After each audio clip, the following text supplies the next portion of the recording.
this to say last night about the situation in Memphis.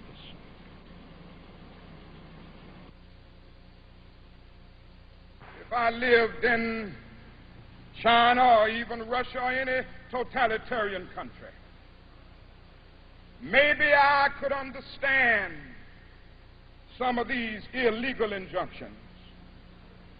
Maybe I could understand the denial of certain basic First Amendment privileges because they haven't committed themselves to that over there. But somewhere I read of the freedom of assembly. Somewhere I read of the freedom of speech. Somewhere I read of the freedom of press. Somewhere I read that the greatness of America is the right to protest for right.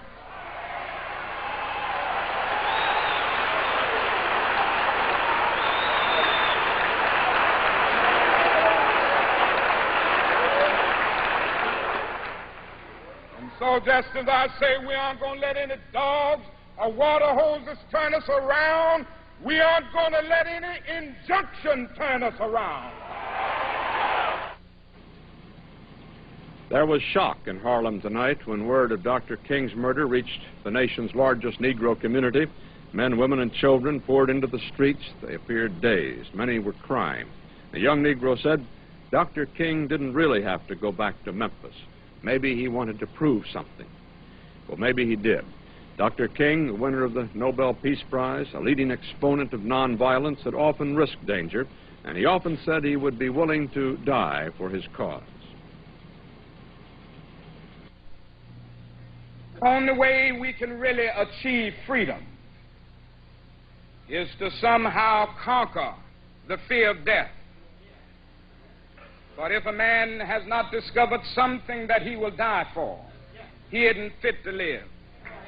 Deep down in our nonviolent creed is the conviction that there are some things so dear, some things so precious, some things so eternally true that they're worth dying for. And if a man happens to be 36 years old, as I happen to be, and some great truth stands before the door of his life, some great opportunity to stand up for that which is right and that which is just, and he refuses to stand up because he wants to live a little longer, and he's afraid his home will get bombed, or he's afraid that he will lose his job, or he's afraid that he will get shot or beat down by state troopers. He may go on and live until he's 80, but he's just as dead as 36 as he would be at 80, and the cessation of breathing in his life is merely the belated announcement of an earlier death of the spirit.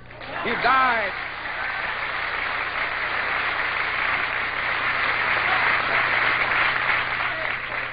A man dies when he refuses to stand up for that which is right.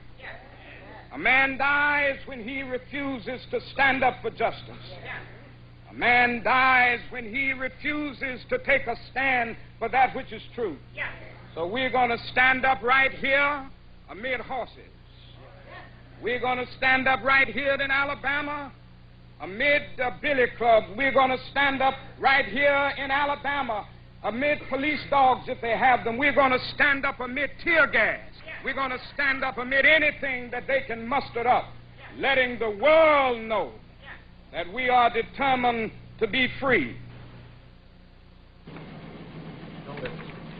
Dr. King won his first important civil rights victory in Alabama when he led the famed Montgomery bus boycott in 1956.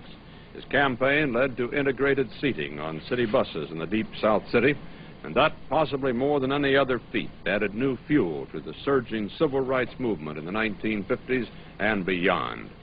CBS News will present a special program on Dr. King at 11 o'clock Eastern Time tonight over many of these stations. And now for an on-the-scene story of what happened in Memphis tonight, here is Russ Hodge, the news director of WREC TV.